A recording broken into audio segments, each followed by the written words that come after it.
Most people don't realize how much their personal information is being bought and sold every day. Data brokers are making billions, pulling details about you from public records and the internet, and then packaging and selling it, usually without your consent. That's how your information lands in the hands of scammers, spammers, even stalkers. It's why you get endless robocalls and why ads seem to follow you everywhere. That's where Aura comes in. Aura actively removes your data from broker sites and keeps it off. They also instantly alert you if your information shows up in a breach or on the dark web. But Aura goes beyond data protection. With one app, you get a VPN, antivirus, password manager, spam call protection, dark web monitoring, and even up to $5 million in identity theft insurance, all backed by 24/7 US-based fraud support. Other companies might sell just credit monitoring or just a VPN. Aura gives you all of it, together, at the same price competitors charge for just one service. Start your free trial today at aura.com/remove. Protect yourself now at aura.com/remove.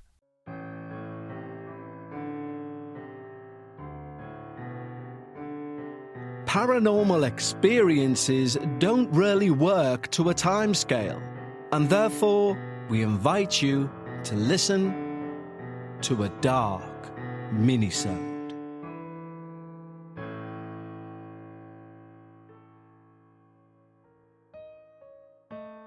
Hello everyone, and welcome back to another Dark Minisode, our little midweek treat before we reach our 6th episode of this season on Friday. And can I just say a big thank you to everyone who submitted their experiences for this season. As I've said on a previous show, we've shattered the records for submissions this season, halfway through the season, which to me is unheard of to this point. But, and I do want to make this very clear, do not let that last sentence stop you from submitting your experience. I don't care if your experience is a sentence or 24 pages. I mean what I say when I say what we're trying to do here has evolved. It's evolved from a podcast where we literally want to show people the darker side of the paranormal and that it exists, but we also now want to try and have the biggest archive of this current era's darkest paranormal true tales. So, irrelevant of the length of your experience, please see the link in the show notes or go direct to thedarkparanormal.com and click on Submit My Experience, which is just what today's submitter has done. And today's experience is something I believe we've never touched on. And that is twin telepathy. But I'll say no more than that. Please, it's that time of the week where I request that you try to find 15-20 minutes to get yourself a nice drink, a break from the daily routine, and sit somewhere quiet, pop your headphones in, and join me as we listen to Frequency Through the Veil. Hi Kev, I've been listening to the show for a good year now, and finally feel like I can submit what technically isn't a ghost story, but I think something you will find interesting. I don't really know how to start this, so I'll just say it plainly, how it happened. My name's Johan. My twin sister was Abigail. My twin sister and I could read each other's minds. Yes, I know how that sounds. Believe me, I've had 30-odd years of watching people's faces when I tell them, and that quick flicker where they decide whether to humour me, or quietly change the subject, or walk away believing I'm mad. So I will tell you up front, I'm not asking you to believe me. I'm not trying to convince you nor the listeners. I'm simply telling you my experience, hand on heart, how it happened. Abigail and I were born 11 minutes apart. She would never let me forget she was first. We grew up in a semi-detached house in the east of London, raised by a mother who was practical to the bone. No time for superstition, no time for the paranormal, no time for nonsense, as she would call it. I've heard you before on other shows mention the fact that maybe skeptical people just have too much going on, to have any concerns about the other side, well, that was definitely my mother. A single mother working 2 jobs, trying to do her very best to bring up 2 kids that were not entirely normal, as you'll soon see. Because from as far back as I can remember, maybe 5 years old, maybe younger, both Abby and I just knew things about each other. Not dramatically, no voices, no visions. More like the way you know your arm is there without looking at it. I'd be playing in the garden and I'd know Abby was bored inside watching TV. She'd come outside 30 seconds later. Neither of us thought anything of it because we had no idea it wasn't how everyone operated. We assumed everyone had this. Our mum thought we were performing. Twin theatre, she called it. And she'd laugh and shake her head. Looking back, I now know she believed absolutely none of it when we would mention it to her. Then came the incident with Abby and the slide. Abby was at her friend Chloe's house one morning. I was home eating cereal. Mum was in the kitchen with me. And I felt this sudden wrongness in my left arm. Not a pain exactly, more like the memory of a pain. Yes, I know how that sounds. And I knew with complete certainty that Abigail had hurt herself. I looked at my mum and said, "Mum, Abby's fallen off a slide, she's hurt her arm."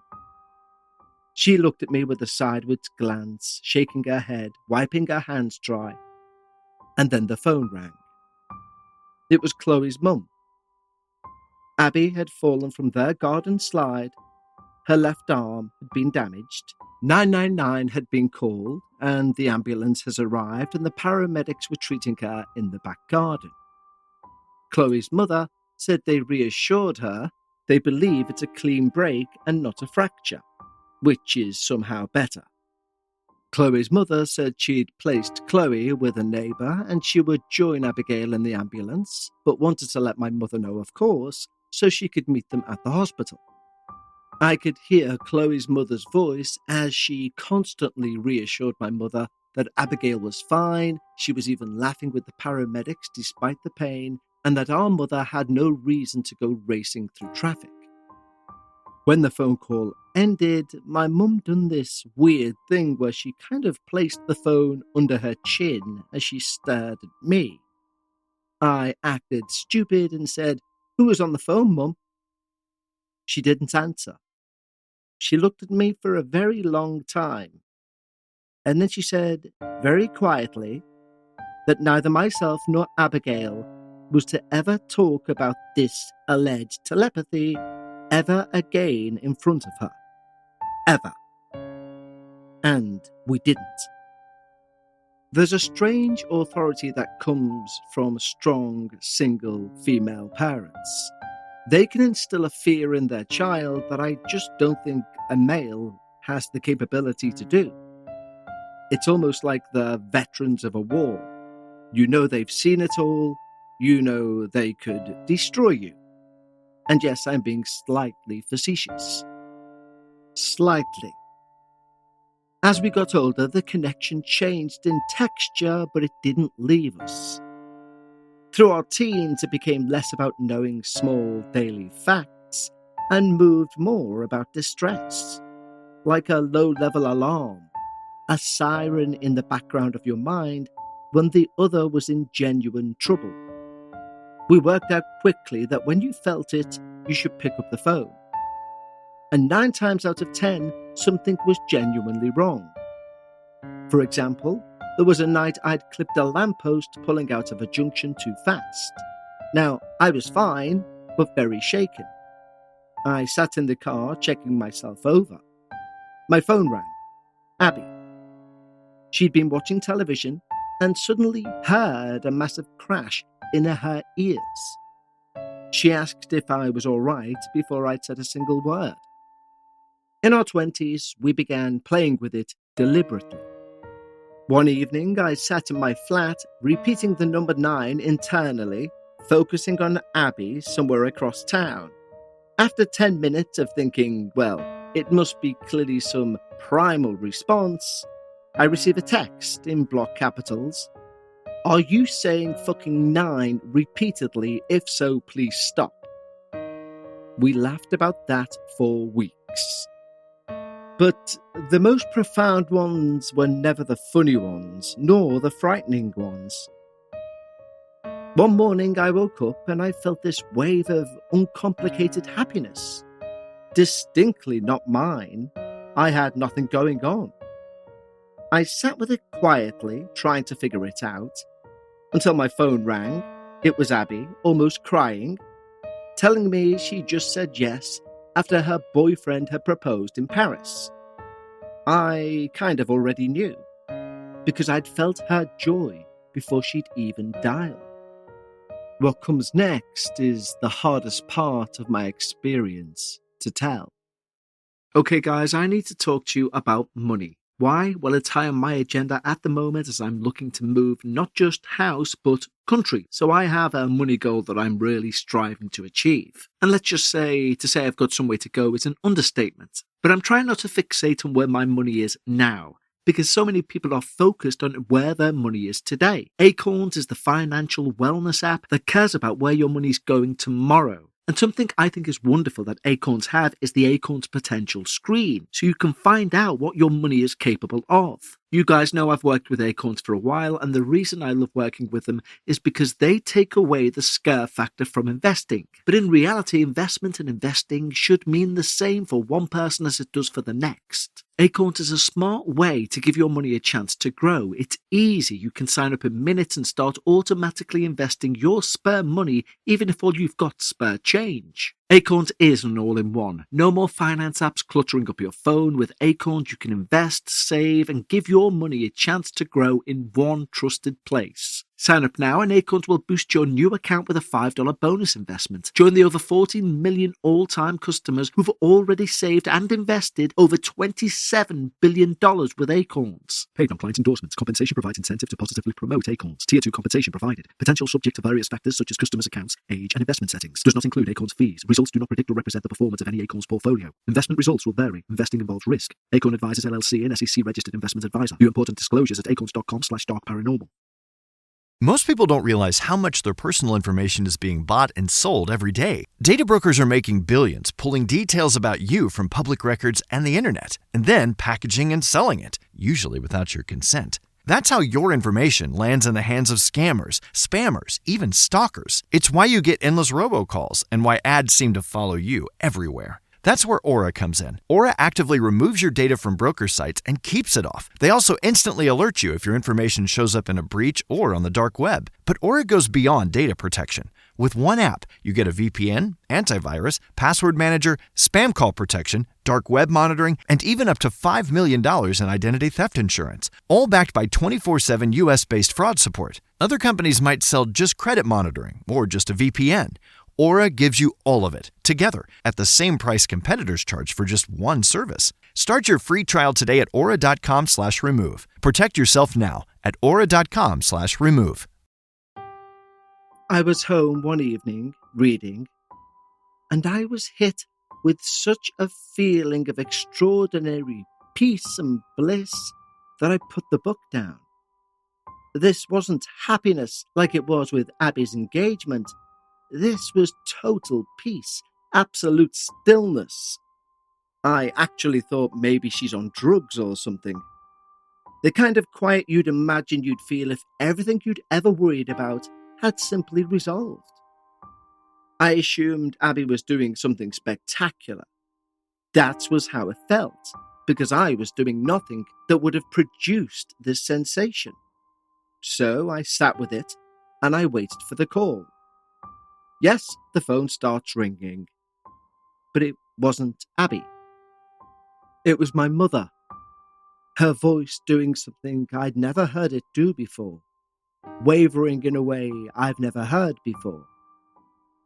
She told me Abby had collapsed at university. An aneurysm. She didn't have a chance. She was dead before she hit the floor. I went through some grief counselling, and I understand what grief counsellors mean when they say that looking for signs is the mind searching for control in a world which is uncontrollable. That my guilt, which I did feel heavily, was a way of making the senseless feel preventable. I understand it intellectually, but the peace, that's what I couldn't get past. Not absence, not pain, not silence, not panic. Peace. And I've wondered ever since whether what I was receiving for the last time was simply Abby being okay. More than okay. I'm not a religious person. I don't usually talk like this. But that's the best and I think most accurate description I can give. My drinking started quietly and got loud very quickly.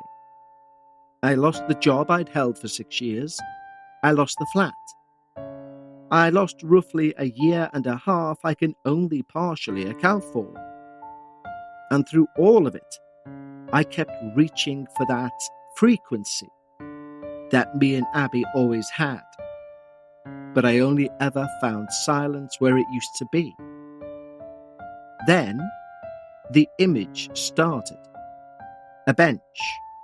Behind it, an ornamental lamppost. Old, cast iron, decorative.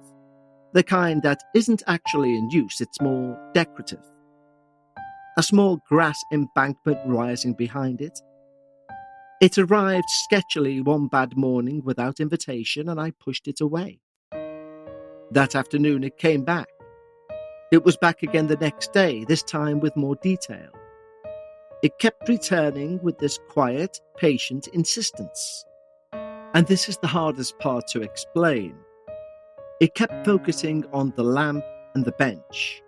The embankment was almost like it was saying, "You will see me, this will be how you recognize me." I knew from the image the lamp was decorative. It was Victorian era, probably. I knew the bench had some sort of meaning. What I didn't know. As I fought off my addiction to alcohol, my head started to get, things started to make me angry very quickly. So I decided to get away from it all. I very quickly jumped on a laptop and searched for a flight anywhere to spend 2 nights in a foreign country. That was my only goal. Somewhere with no history, no associations. And when I looked, the only place available for that night was Paris. Exactly where Abby had said yes to marry her partner. So there goes the no associations. But I booked it anyway. I packed without much thought, including a grief and self-compassion book that someone had left at my mum's house.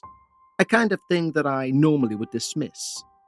Something about that flight, as short as it was, and having nothing else to do, made me actually read it. It was short, it turned out to be direct and unsentimental in a way I didn't expect.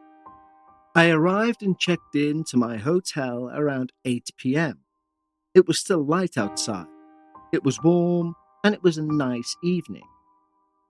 I took the book out with me. I had maybe 2 chapters to go, and I was reading whilst I walked, eventually sitting down on the nearest bench without particularly registering where I was, and I finished the book. I sat back for a moment, thinking about the messages it was trying to give, and then noticed across the road there was a coffee stand. So I stood, I went over and ordered, and I turned round to lean against the counter to wait. The barista caught my attention and passed me my coffee, and something was registering, but I couldn't figure out what. Then I noticed the bench I was sitting on. I noticed behind it was a little grass embankment. To the left, an ornamental cast iron lamppost, not in use, decorative. It was the exact scene that had been in my head for months. So precise. I stood there holding a coffee, unable to move. After a while, I placed the coffee back on the counter and I slowly walked back over to the bench. I don't know what I expected. Some parts of me expected nothing. It expected that if I looked closely enough, it would dissolve into coincidence and I'd feel foolish, then relieved. Instead, I found letters. Carved into the wood of the bench, fresh, as if done the week before, in English, which made no sense given I was in Paris, were the words, "Stop blaming yourself." Next to that, something which seemed to have been there much longer, a permanent marker pen in black, with what was the anarchist sign, an A. I sat back down and stayed there for a long time. Given the freshness of the carving, once it had been done by whomever, had Abigail from the other side realised this was the perfect opportunity to send me to that bench, to let me know I should stop the guilt that I felt, that she was fine. That's how I took it anyway. Now, I'm not telling you this because I have an explanation, I don't, and I've made a kind of private peace with that. What I will say is this: whatever it was that Abby and I shared, I don't think it had a clean ending. And I've come to think maybe that's not such a sad thing. Thank you for listening to my experience, Johan. Well, Johan, in terms of individual stories and experiences, this is next level. And I completely agree with you with your ending sentiments when you say you don't think it's a sad thing that it didn't have a clean ending. Because by all accounts, it would seem it hasn't ended. What a wonderful and beautiful idea that the spirit of Abby has waited that many years through your alcoholism, through the troubles you've went through, to find a spot in the place she said yes to somebody's hand in marriage, for someone else to carve those words next to the letter A. And at that point, apparently has sprung into action to send you there, to give you a message she could not deliver herself. Johan, this has been a tremendous minisode from a personal point of view. I've never covered this topic before, and I want to thank you personally. My deepest condolences for losing your twin. I am not a twin, but twins run in my family. My father was a twin. My sister has twin boys. I'm unsure whether they share this same thing you and Abby did. I doubt it. Or if they did, they don't talk about it. But your email does make me want to go and pressure them. So that's what I'm probably going to do. Now, before I head off, a quick, huge thank you to our Patreon team, without whom this show would not exist. When you become a patron, you're basically a co-producer. Every change that you've seen happen on this show over the 24 seasons has been down to our Patreon team. And that's why I think, in fact, know, that the community over on Patreon is the best out there online. Now, when you become a patron, there are 3 tiers. Our first tier will remove those pesky ads. Our second tier will remove the ads and also give you early access to the episodes. And our third tier will do the first 2 and also give you access to 2 shows just for patrons each and every week. They're at least 30 minutes in length. One is Dark Bites, where we take a look at the shorter experiences sent in, a show which, in its own right, has over 200 hours of a back catalogue for you to sit and binge through.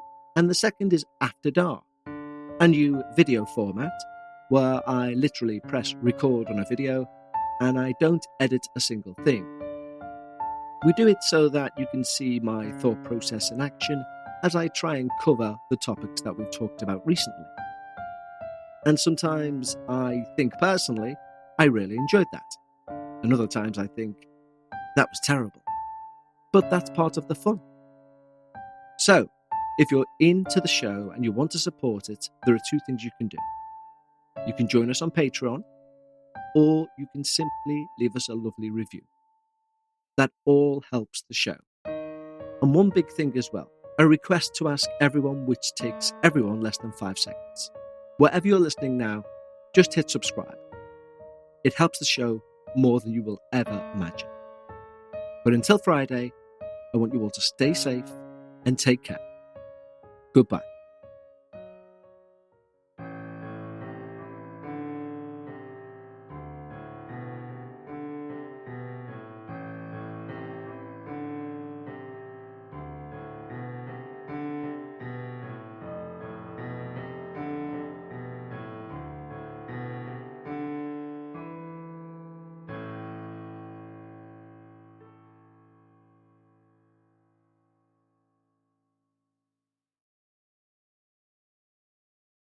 Most people don't realize how much their personal information is being bought and sold every day. Data brokers are making billions, pulling details about you from public records and the internet, and then packaging and selling it, usually without your consent. That's how your information lands in the hands of scammers, spammers, even stalkers. It's why you get endless robocalls and why ads seem to follow you everywhere. That's where Aura comes in. Aura actively removes your data from broker sites and keeps it off. They also instantly alert you if your information shows up in a breach or on the dark web. But Aura goes beyond data protection. With one app, you get a VPN, antivirus, password manager, spam call protection, dark web monitoring, and even up to $5 million in identity theft insurance, all backed by 24/7 US-based fraud support. Other companies might sell just credit monitoring or just a VPN.